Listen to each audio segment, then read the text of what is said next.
I'm making a cocktail party favourite, the Amaretto Sour.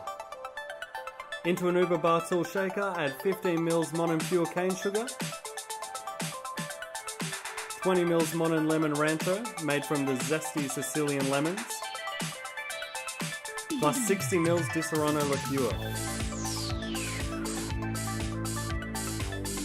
Add the white of 1 egg.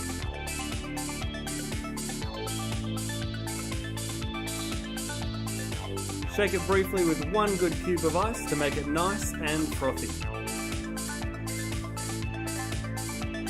Then add a whole scoop of ice and shake again.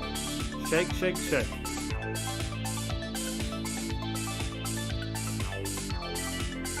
Lastly, fine strain that delicious thing into a coupe glass and serve. Perfect for the home bartender? This is the classic cocktail, the Amaretto Sour, made simple. When entertaining, always drink responsibly.